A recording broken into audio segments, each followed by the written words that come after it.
Nous sommes à quasiment 24 heures du match qui opposera le FC Barcelone face au Bayern Munich. Kompany a fait pas mal de déclarations, Hansi Flick aussi, Rafinha et même Kimmich. Il y en a eu des joueurs qui ont parlé de cette rencontre. C'est pour dire à quel point elle est tant attendue, que ce soit par les supporters ou même les joueurs et les coachs. Je vais plutôt m'attarder sur un ou deux communiqués qui m'ont l'air très intéressants, des questions qu'on a posées à Hansi Flick vis-à-vis de son fameux piège du hors-jeu. Vous savez, le piège du hors-jeu où Inigo et Cubarsí, ils sont venus faire le piège du hors-jeu jusqu'à chez moi. La dernière fois, je suis rentré dans la cuisine pour me prendre un petit truc à manger. J'ai trouvé Inigo et Cubarsí. Genre, mais c'est pas là le stade. On dit si, on doit jouer le plus haut possible. Donc, ils sont partis de Barcelone jusqu'à chez moi parce qu'ils devaient faire en sorte que la ligne du hors-jeu soit le plus loin possible. Donc, ils étaient dans ma cuisine. Voilà, vous posez pas de questions. Les gars, ils défendent tellement haut que maintenant, ils vont aller chez les particuliers, rentrer, s'installer chez eux pour faire le piège du hors-jeu. Comme ça, les joueurs de l'équipe adverse, ils auront juste à ouvrir la porte de chez eux, hop, hors-jeu. Mais pourquoi? Ah ben, il y a Cubarsí et Inigo dans ta cuisine, tu les as pas vus, toi, avant de sortir. Mais il y a hors-jeu, t'as dépassé chez toi. Incroyable. On a posé la question à Flick parce que oui, on se pose tous la question,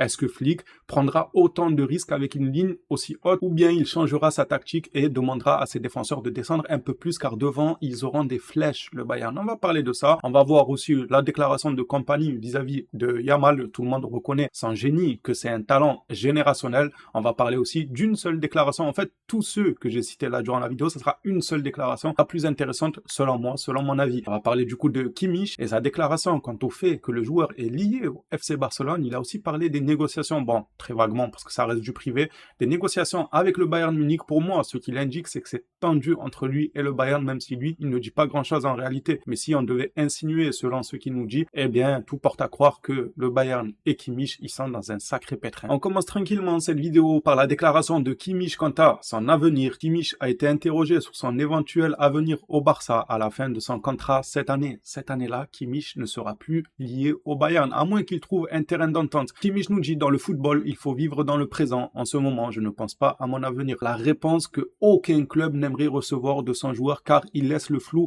total. Dans un monde normal, si le joueur adore ton club, qu'il ne veut absolument pas aller voir ailleurs, qu'il est prêt à s'engager pour continuer, il aurait tout simplement dit non, je suis heureux au Bayern. On attend de trouver un petit compromis, une petite entente sur le contrat et l'argent qui doit être versé parce que c'est toujours l'argent. Croyez-moi que c'est pas parce que le Bayern joue de cette couleur ou cette couleur de maillot qu'il ne veut pas prolonger. C'est l'argent comme toujours pour ne pas changer. Il attend de se mettre d'accord avec le Bayern, mais il dit que il est là où il veut être, etc. Mais que si on s'entend pas sur le contrat, je pourrais éventuellement quitter le club. Là, il laisse le flou total. Il dit, je ne pense pas à mon avenir. Mais comment ça, tu ne penses pas à ton avenir? On parle de quelques mois, là. On t'a pas demandé si dans 10 ans, tu vas prendre ta retraite ou dans 20 ans, tu vas être astronaute et tout. Non, là, tu peux nous dire oui. On vit au jour le jour, je sais pas ce que je serai dans 20 ans. Ok, mais là, on te parle dans quelques mois, tu nous dis, tu sais pas ce que tu feras. Tu sais très bien, Kimmich, c'est soit le Bayern s'alignera sur ses demandes salariales. Si c'est le cas, parce que moi, je pense que le joueur a envie d'un nouvel ère. Il a fait tellement d'années du côté du Bayern. Je pense que, hormis l'argent, si je devais donner un autre argument qui fait que ça bloque un peu pour Kimmich, c'est surtout le fait qu'il a envie d'une nouvelle aventure, de repartir dans un nouveau club, un nouvel ère. Ça fait beaucoup de bien, plus qu'on le pense dans la carrière de certains joueurs. Même si, encore une fois, je vais revenir en arrière, si le Bayern aligne les millions que Kimmich espère, croyez-moi que le nouvel ère, il va le prendre à Munich. Hein. Il va rester en Allemagne, c'est très bien, il y a assez de CO2, assez d'oxygène dans l'air, les gars, il va s'épanouir au Bayern si on lui aligne les millions qu'il faut. Bref, une autre question qu'on lui a posée, on lui a aussi dit comment ça se passait justement les négociations. Il a dit que c'était entre lui et le Bayern et que c'était du privé. C'est normal, mais celle-ci, pour moi, il laisse la porte ouverte à un nouveau club. Est-ce que ça sera Arsenal du côté de la PL? Peut-être City. On ne sait pas grand-chose là où il veut aller. Je pense qu'à l'heure actuelle, il kifferait venir au FC Barcelone. Il aime énormément le club. Par contre, il voit qu'il y a beaucoup de jeunes talents qui sont en train d'émerger au jour le jour, qui viennent de la Masia. Et je pense qu'il se dit, ouais, moi, je commence à prendre de l'âge. Ok, il a de l'expérience et tout. Mais quand tu vois Frenkie de Jong, Pedri capable de jouer en 6, Gavi capable de jouer en double pivot, Eric Garcia qui commence à s'installer petit à petit en double pivot. Je ne dis pas que Eric Garcia est meilleur que Kimmich, loin de là, mais ça fait toujours un joueur en plus dans la rotation, dans la concurrence. Tu sais pas de quoi il fait demain. Ça se trouve, le gars ira mieux pour les plans du coach, ainsi de suite. Ce qui est bien, par contre, avec Kimmich, c'est que c'est un joueur polyvalent. C'est un joueur qui peut te dépanner défenseur droit. Tu peux le faire jouer plus haut sur le terrain, plus bas sur le terrain. C'est un joueur intelligent qui a un QI football assez élevé pour réussir à s'adapter à pas mal de postes. Et ça, dans une équipe, c'est toujours bien d'en avoir, comme actuellement, on a des joueurs polyvalents et ça nous fait du bien. Passons à la déclaration de Kompany sur Lamine Yamal, évidemment. Est-ce qu'il y aura un plan spécial pour Lamine Yamal? C'est assez spécial pour Barcelone d'avoir quelqu'un qui pourrait potentiellement remplacer un joueur comme Messi si tôt après son départ. C'est unique, bravo à la Masia. Mais pour nous, l'accent est mis sur toute l'équipe du Barça, pas seulement sur un joueur. C'est normal. En vrai, tu m'aurais dit il y a 2 saisons, tu mets l'accent que sur un seul joueur, celui qui sort le plus du lot au FC Barcelone. Je t'aurais dit oui, logique, les autres ils servent à rien, ils sont là pour décorer. Mais là, cette saison, tu peux absolument pas te pointer face à ce Barça-là et te dire ok les gars, bloquant Lamine Yamal, on va faire une tactique contre Lamine Yamal et là le Barça ne bougera plus. C'est faux. C'est faux parce que le danger vient de partout. Lewandowski est en forme, Rafinha est en forme, Pedri est en forme, Lamine Yamal pareil et j'en passe. Même la défense, Garcia, Koubarsi, tout ce qui s'ensuit, ils sont sur un nuage et ça fait que les opportunités de but, de danger viendront de partout. Donc tu auras beau bloquer Lamine Yamal et Rafinha, tu fais quoi? Tu le débloques lui? Faut le bloquer aussi. Disons que tu as réussi à bloquer Yamal et Rafinha et Lewandowski, tu en fais quoi? Faut le bloquer lui aussi. Tu as réussi à bloquer Lewandowski et Pedri, t'en fais quoi? Tu as 10 joueurs sur le terrain, t'en as pas 45 pour pouvoir bloquer et faire un marquage à la culotte sur un joueur du Barça avec 2-3 joueurs du Bayern. Ça sera pas possible de le faire sur chaque individualité du Barça et c'est ça qui est l'une des armes les plus fatales du Barça, c'est que tout le monde est fort. Tout le monde est en train d'atteindre une régularité qu'on n'avait pas vue au Barça depuis des saisons et des saisons. Rafinha est régulier, Lewandowski est régulier, Lamine Yamal régulier dans ses performances,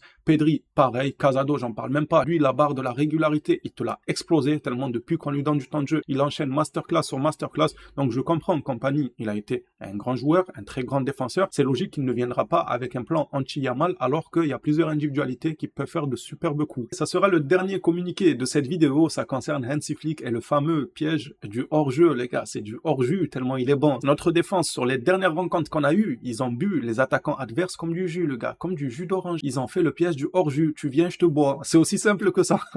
Le hors-jeu lui demande tant. Flick rétorque en disant, si je réponds, je donnerai au Bayern une idée de la façon dont nous voulons aborder le match. Il y a des choses que nous devons continuer à faire parce que nous allons bien. Il sera tout de même important de mettre la pression au Bayern. Voilà ce que nous dit Flick par rapport à son piège du hors-jeu, une réponse réfléchie, mature et tout à fait normale. À 24 heures de la rencontre, il va pas te dire oui, non, ils ont Kingsley Coman, du coup on va reculer. Non, viens demain, tu vas voir ce qu'on va faire. Je vais pas te donner des éléments 24 heures avant le match. À titre personnel, carrément, c'est l'une des choses dont j'ai le plus hâte de voir lors de cette rencontre. Est-ce que Flick va venir? Il va dire écoutez, je tape du poing sur la table, je vais jouer comme je joue d'habitude. Il y a de grandes chances que ça se passe comme ça. Moi, je mise sur ça. Demain, Flick il va venir avec une ligne médiane très très haute. C'est un risque à prendre. Et si ça ne paye pas, moi, je ne tomberai pas sur le coach parce qu'il aura pris le risque de mettre en pratique ce qui a fonctionné dans le passé, même si c'est pas des clubs du même calibre, je vous l'accorde, mais je vous ai toujours dit que un Barça grandiose, c'est un Barça qui pousse les adversaires à s'adapter à eux et ce n'est pas à eux de s'adapter, c'est pas à eux de descendre, de reculer, de se dire ah lui il va vite donc on va descendre et tout. Pour moi, les deux manières de jouer, si le club recule, si Hansi Flick recule, je lui en voudrais pas parce que je me dirais qu'il a estimé que sa défense n'était toujours pas prête d'affronter ce genre d'équipe de grand calibre avec cette manière de jouer là, avec un hors-jeu aussi haut et donner des balles de but directement à de grands attaquants. Il estime que sa défense n'est toujours pas prête, toujours pas bien huilée pour pratiquer ce football-là avec toutes les équipes. Et si il venait, à contrario, avec une ligne très très haute de hors-jeu, eh bien je me dirais, il a tenté, il a estimé que sa défense était prête à couvrir une grande surface. Tout ça pour vous dire que moi, dans tous les cas, je ne tomberai pas sur Flick. La prise de risque, c'est tentant. Franchement, pour revoir un Barça au niveau, c'est un Barça qui impose sa manière de jouer, peu importe le club qu'il a en face. Et si il venait à faire le contraire et jouer un peu plus la sécurité, c'est compréhensible. On se dira qu'il a estimé que sa défense n'est toujours pas prête. Je lui tomberai absolument pas dessus et je suis confiant. Pour ma part, ça n'engage que moi. Ce match-là, je pense que le Barça va le gérer. On est plus armé que jamais. Déjà, les saisons passées, on était confiants. On avait fait un grand match. Les saisons passées, là, le match contre le Bayern, on avait fait un excellent match. C'était plutôt bien ce qu'on a vu, même si le retour, c'était catastrophique, 0. Mais le match aller, ça s'est bien déroulé. Moi, je pense que là, on est plus armé que jamais. Comme je l'ai dit, avec des joueurs réguliers, des joueurs qui arrivent à faire de bonnes performances match après match. C'est le moment de prendre sa revanche convenablement et vous le verrez quand on se retrouvera en débrief pour dire que du bien de ce match, je l'espère et j'y crois surtout par-dessus tout. Voilà les Blaugrana, ce que j'avais à vous dire pour ce match, cette rencontre-là qui opposera le Barça au Bayern. À vous de jouer maintenant, dites-moi dans les commentaires, qu'en pensez-vous? Est-ce que vous êtes confiant? Et surtout, dites-moi le score. Allez les gars, les paris sont ouverts. Dites-moi quel score vous voyez. Moi, je vois bien 3-1 pour le FC Barcelone. Si jamais j'ai le temps de regarder les commentaires demain avant le débrief et que quelqu'un parmi vous a trouvé le score exact, eh bien je me porte garant pour lui offrir offrir une Mercedes. Non, je rigole. On n'a pas les fonds, les gars. On est pire que le Barça ici. C'est la crise. Je peux pas offrir une Mercedes. Je me porterai garant pour faire passer ceux qui ont trouvé le score exact dans la vidéo prochaine. Soit le débrief, soit la vidéo d'actu d'après. Pour faire un petit clin d'œil aux magiciens qui auront trouvé le score exact de Barça-Bayern. Donc, n'hésitez pas à jouer le jeu. Balancez le score exact que vous pensez voir lors de ce match. Et si ça passe, vous aurez peut-être l'occasion de voir votre nom prononcé sur l'une des vidéos ou un petit screen avec le commentaire directement. Voilà les gars, faites vos jeux. Les paris sont ouverts. On s'attrape à la prochaine vidéo sur le Barça. D'ici là, prenez soin de vous les Blaugrana.